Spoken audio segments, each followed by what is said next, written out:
Welcome students once again. आज हम कुछ चर्चा करेंगे, कुछ डिस्कशन करेंगे बाइनरी ऑपरेशंस में। ये रिलेशंस एंड फंक्शंस चैप्टर का आखिरी हिस्सा है। अब इसमें क्या है, आपको बाइनरी ऑपरेशंस को समझना है। ऐसा नहीं है कि आपने आज से पहले बाइनरी ऑपरेशन नहीं किए हैं। बाई मीन्स टू, और बाइनरी ऑपरेशन माने दो चीजों में कोई ऑपरेशन। ऑपरेशन का मतलब यह होता है कोई भी मैथमेटिकल पार्ट, जैसे आप a प्लस बी कहें तो क्या बनेगा, a मतलब a स्टार b को आप a plus b, addition is a binary operation. आपने 4 प्लस 7 किया, क्या आंसर आया 11। तो प्लस का साइन कहां चला गया, क्योंकि प्लस एक ऑपरेटर है। आपने क्लास 11 में डिफरेंशिएशन किया, आपको याद है D by D x of x cube, तो क्या आंसर लिखा 3x स्क्वायर। तो डी बाई डी एक्स कहां चला गया, ये एक ऑपरेटर था। तो इसी प्रकार से ऑपरेटर होता है जो आपने काम करना है। अब इसमें मेन चीज आपको समझनी है कि ए क्रॉस ए बाइनरी ऑपरेशन कौन सा है। बाइनरी ऑपरेशन वो है जिसमें ए और बी दोनों ए सेट की हो और आंसर भी ए सेट का हो। आपको पता है मैथ्स में हम बहुत सारे सेट बनाते हैं। एक तो सेट बनाते हैं सेट थ्योरी वाले, दूसरे नंबर्स का सेट है। ये देखिए आपने पहले भी इसको इस्तेमाल किया होगा। n क्या है, set of natural numbers. z क्या है, set of all integers. q क्या है, रैशनल नंबर्स। r क्या है, real positive numbers, set of positive numbers. z plus q plus r plus ऐसे ही डिफाइंड है, उनमें प्लस कर दिया। जैसे अब मैं आपसे बात कहूं, अगर मैं आपसे कहूं a डिवाइड बाई b, अब मैं डिवीजन को लेके चल रहा हूं और मैंने आपके सामने कह दिया मैंने सारे z का इंटीजर का सर्किट लेना है, तो a डिवाइड बाई b करना है। तो आप देखिए 6 डिवाइड बाई 3 करेंगे तो आपका आंसर क्या आएगा 2। अब 2 भी हमारे पास एक इंटीजर ही है, लेकिन अगर यहीं पर आप उल्टा कर दें 3 डिवाइड बाई 6 तो आंसर क्या आएगा 1/2 आएगा। अब ये उस इंटीजर फंक्शन का नहीं है, तो डिवीजन के केस में हमारे पास इंटीजर वाली चीज एप्लीकेबल नहीं है। इसको थोड़ा और डिटेल में अब आपको एक्सप्लेन करूंगा एक एक टर्म को। हमारे पास इसमें 4 चीजें हैं। एक तो टाइप का फंक्शन कौन सा एसोसिएटिव है, कौन सा कम्यूटेटिव है, फिर उसका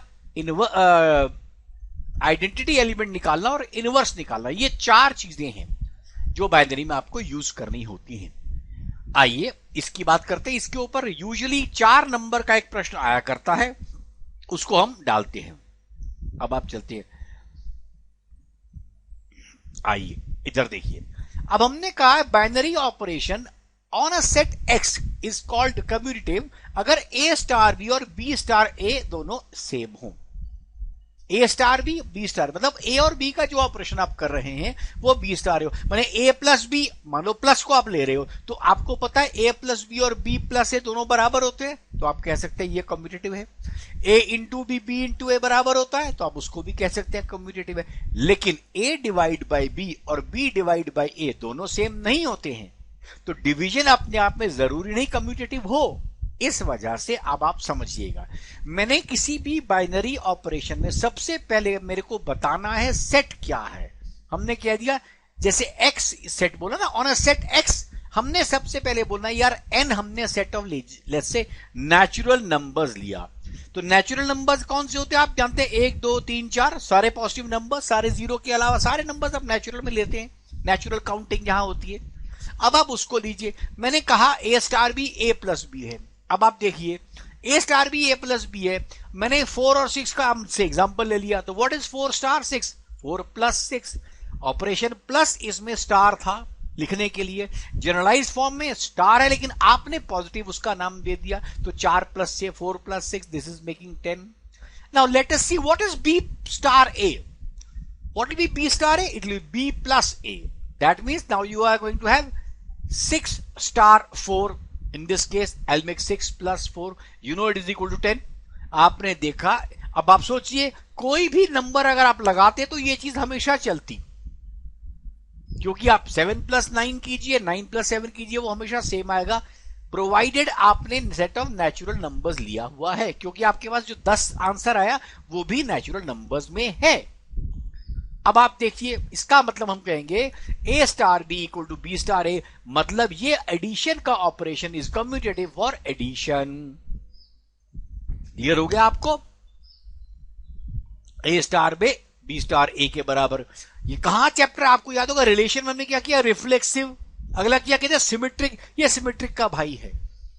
सिमेट्रिक में भी तो यही करते थे कि आपका ए का जो बी से रिलेशन है वही बी का ऐसे पता लग रहा हो। आइए अब अगला हम लेते हैं माइनस का। अब माइनस में देखिए आपने क्या 4 स्टार 6, क्या आ गया? 4 माइनस 6 विच इज -2। ये सर हमारे नेचुरल नंबर्स में -2 नहीं आता।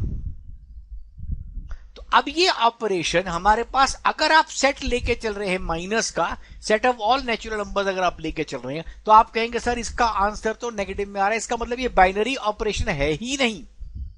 बाइनरी की क्या कंडीशन थी कि जिस सेट का बताओ वो ए है, जिस सेट का बताओ वो बी है, तो आपका जो आंसर भी है उसी सेट में आना चाहिए।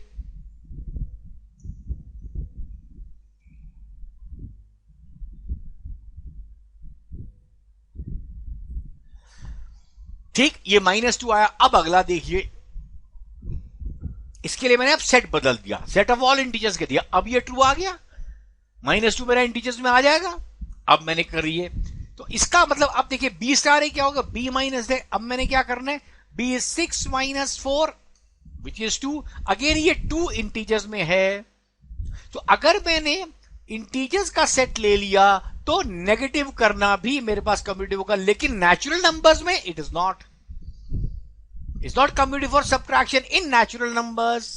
ये ओरिजिनल एन लिया, लेकिन अगर मैं इसको जेड में कर दूंगा तो मैं कहूंगा इट्स कम्यूटेटिव, बिकॉज ये दोनों आ रहे हैं, लेकिन दोनों फिर भी सेम नहीं आ रहे हैं, इसलिए बाइनरी ऑपरेशन तो हमारा एप्लीकेबल हो जाएगा, लेकिन ए स्टार बी स्टार है कभी भी सेम नहीं है।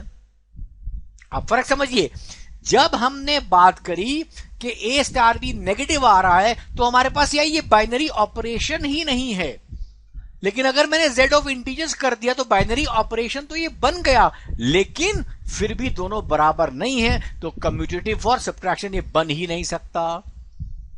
तो दो इसमें फर्क आया, कब ये नेचुरल उसमें है, नेचुरल नंबर से कर रहे हैं, मैंने बाइनरी बचा है, या हमने कह दिया इंटीजर्स के बाद बाइनरी तो बन गया लेकिन फिर भी कम्यूटेटिव नहीं हुआ। समझिए आप बात को। आइए अब अगली चीज आपको समझाते हैं, इधर देखिए, इसको कहते हैं एसोसिएटिव। अगर आप ए स्टार बी में एक रिलेशन करते हैं और स्टार सी में करते हैं, और वो ए स्टार बी स्टार, मतलब ए स्टार बी का पहला ब्रैकेट लगा रखा आपके सामने, उसको निकालने के बाद आपने सी में स्टार किया, या फिर आपने बी स्टार सी को पहले एक क्वांटिटी बना दिया और उसके बाद ए का स्टार किया, जबकि ये सारे कहां से आए? सेट ए से। आइए इसमें भी पहले सेट ए डिफाइन करना, मैंने कह दिया सर ऑल नेचुरल नंबर्स है। ठीक, अब मैंने कहा ऑल नेचुरल नंबर्स, अब आप इसमें बात शुरू करते हैं। आइए ए, मान लीजिए मैंने स्टार को क्रॉस मान लिया, मैंने मल्टीप्लिकेशन मान लिया, तो अब मैं जानना चाहता हूं कि क्या ए क्रॉस बी, अगर मैं पहले मल्टीप्लाई करके उसके बाद उसको सी से मल्टीप्लाई करता हूं, क्या वो ठीक बैठता है या नहीं? तो 2 स्टार 3 स्टार 5 मैंने लिया। अब देखिए 2 into 3 मेरे पास आ गया, पहले 6 into मैंने कर दिया 5 विच इज 30। तो A star B star c मेरे पास आया, जबकि ए स्टार बी पहले ब्रैकेट में है, स्टार सी मेरे पास आया 30। अब दूसरा देखिए ए स्टार बी स्टार सी, अब की मैंने क्या करना है? बी स्टार सी को करना है ब्रैकेट के अंदर, मैंने पहले बी स्टार सी को सॉल्व करना है। तो आइए देखिए क्या बना, 2 स्टार 3 स्टार 5। अब मैंने 3 स्टार 5 को पहले सॉल्व करना है, 3 5 15, नाउ 15 into 2 is 30। अब मेंटली ये भी सोच के देखिए, तो मैंने 2 नंबर से किया, कोई भी नंबर करेंगे तो हमारा काम चल जाएगा सर, कोई भी नंबर करेंगे तो हमारा काम ऐसे ही चलेगा, क्योंकि आप a into b into c normal भी multiplication a b into c करे या a इंटू बी सी करे, बात बराबर आ सकती है। तो अब हम कह सकते हैं कि ए स्टार बी स्टार सी अगर प्रोडक्ट के फॉर्म में लिया जाए तो वो एसोसिएटिव है। एक और लीजिए, अगर मैं ए स्टार बी में एलसीएम ले रहा हूं ए और बी का, तो मैंने आपसे कहा फंक्शन कुछ भी, मतलब स्टार कुछ भी बन सकता है, रिलेशन बाइनरी दो नंबर के बीच का, ये कुछ भी हो सकता है। अब मैंने आपके सामने ले लिया ए स्टार बी एलसीएम, तो मेरे पास क्या बनेगा, मेरे को 3 नंबर लेने, मैंने 4 स्टार 6 स्टार 7 ले लिया, मैंने ए को 4, बी को 6 और सी को 7। तो पहले मेरे 4 और 6 का मुझे एलसीएम निकालना है। अब सोचिए 4 और 6 का एलसीएम क्या है, 12। ये तो सबको क्लियर है कि 4 और 6 का एलसीएम 12 है। उसके बाद मैंने स्टार 7 करना है, इट्स 84 नाउ, राइट। अब मैं दूसरी बारी में क्या करूंगा, 6 और 7 का एलसीएम पहले लूंगा, बाद में 4 का चेक करूंगा। ये देखिए, तो 6 7 का एलसीएम मेरे पास कितना है, 42, और इसका स्टार मैंने बी से किया तो कितना आया, 84। आप देख सकते हैं दोनों केसेस में मेरा एलसीएम 84 आ रहा है। और अगर आप फिर मेंटली भी सोचें, किन्हीं भी नंबर्स को आप इस्तेमाल करेंगे, आपके पास एलसीएम इसी तरीके से आएगा। तो इसको आप कहते हैं कि मेरे जो बाइनरी ऑपरेशन के अंदर आप ये कह सकते हैं कि एलसीएम लेना भी मेरे पास क्या है, एसोसिएटिव है, प्रोडक्ट भी एसोसिएटिव है, एडिशन भी एसोसिएटिव है। लेकिन मेंटली सोच के देखें, सब्ट्रैक्शन नहीं होगी associative. 4 - 3 - 7 is not equal to 4 - 3 - 7, अलग चीज आ जाएगी, क्योंकि आपको पता है ब्रैकेट के बाहर अगर माइनस हो तो साइन बदल जाते हैं, इस वजह से नेगेटिव वाला नहीं होगा आपके पास। तो इसी तरह हमको समझना है कौन से होंगे। अब आप देखिए मल्टीप्लिकेशन एलसीएम, ये दोनों एसोसिएटिव है, ये आपने प्रूव किया। आइए आगे चलें। ये हो दो टाइप के, आपको पहले प्रूव करना होता है, एसोसिएटिव है और कम्यूटेटिव है, ये हमने दो प्रूव किए। अब अगली चीज मैंने आपको बताई आइडेंटिटी और इनवर्स, वो भी आप समझिए, इसमें समझा दूंगा आपको अगले वीडियो में, कई एग्जाम्पल भी आपके सामने करके हम लाएंगे। आइए देखिए, अब हम बात करने वाले हैं, आइए आइडेंटिटी एलिमेंट को पहले ढूंढते हैं, क्या होता है, पढ़िए। आइडेंटिटी एलिमेंट ई, लेकिन यहां पर ई should be set of A and if it exists, अगर ये एग्जिस्ट करता है तो आइए अब आप ए स्टार ई के बारे में सोचिए। आपका ए स्टार ई क्या होना चाहिए, दोबारा ए बनना चाहिए, माने ऑपरेशन के बावजूद वो चीज वही की वही रहे, राइट, वेरी क्लियर। अब देखिए, अगर ए स्टार बी के बारे में आप बात करते हैं तो ए प्लस बी है, और अगर मुझे ई निकालना है जिसको आप आइडेंटिटी बोलते हैं, तो ए स्टार बी माने A plus B should remain as E, means it should remain as A only. तो ए स्टार ई मैंने लिया, ए प्लस ई जिसको ए के बराबर ही होना चाहिए। तो मेरे पास इसमें देखियो क्या होगा, अगर ए प्लस ई ए के बराबर होना है, आपको पता है इसमें ए की वैल्यू, ई की वैल्यू आएगी 0। 0 आते याद रखिए ये कौन से वाले, सेट ऑफ इंटीजर के ऊपर ऑपरेटिव है, ये नेचुरल नंबर्स पर ऑपरेटिव नहीं है, क्योंकि 0 आपके उस नंबर में नहीं आएगा। यहां तक क्लियर हो गया आपको, आई सपोज। आइए अब मल्टीप्लिकेशन सोचिए, आपको किससे मल्टीप्लाई किसी चीज को करा जाए कि वो वही की वही रहे। सोचिए, ए स्टार भी ए cross B,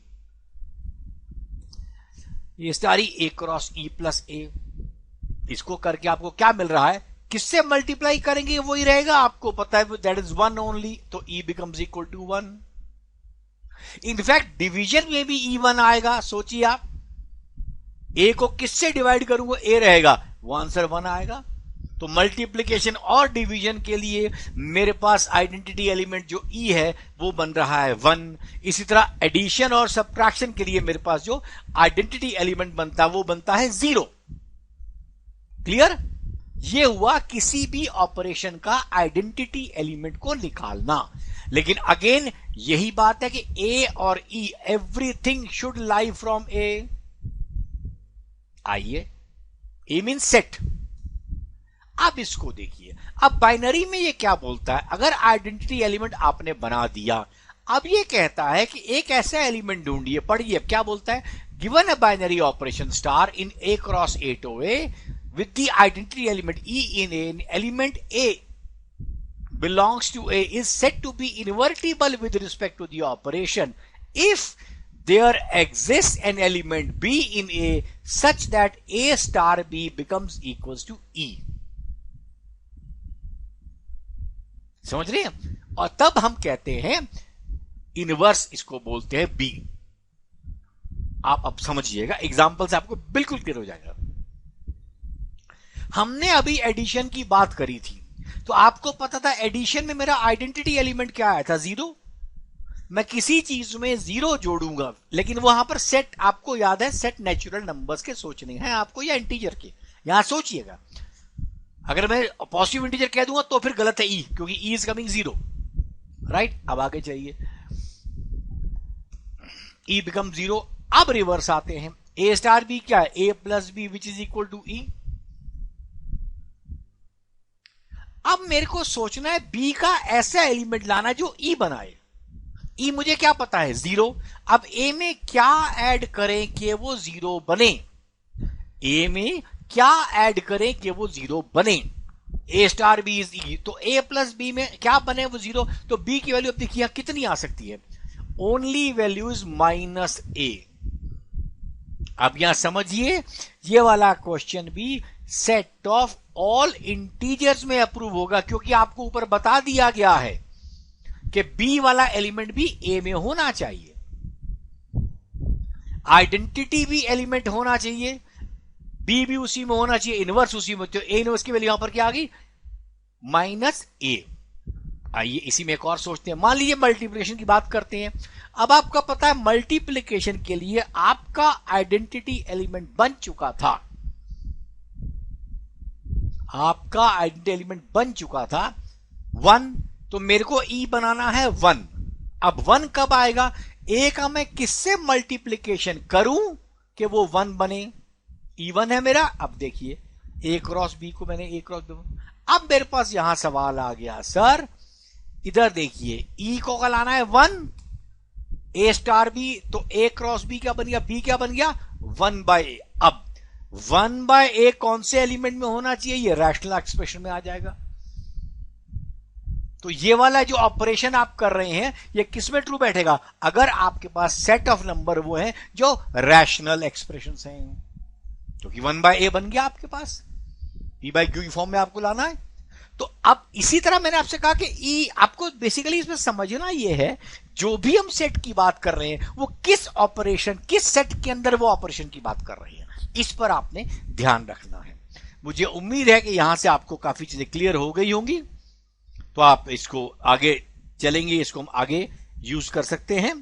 so please use it, tell your friends to use it. और इसके बाद अगले वीडियो में मैं आपसे बाइनरी ऑपरेशंस के कुछ और एग्जाम्पल्स लेके, एनसीईआरटी के या जो एग्जाम में आते हैं उनको लेकर आपके सामने हाजिर होऊंगा, जिससे आप इस बात को और बेहतर, मतलब कैसा एग्जाम में आता है या दूसरे फॉर्म में. एक बात और बताऊं मैं, रिलेशन फंक्शन में जो सबसे बड़ी प्रॉब्लम आती है बच्चों को वो ये आती है कि लिखें क्या, लिखें क्या, मतलब एग्जामिनर के सामने लिखना क्या है. तो मैं वो पूरा सेट, इनफैक्ट मैं आपको रिलेशंस का भी वो सेट दूंगा, फंक्शंस का भी क्वेश्चन 2-3 करके दूंगा और बाइनरी के भी दूंगा, जिससे आपको क्लियर हो जाए ये कैसे लगा जाता है.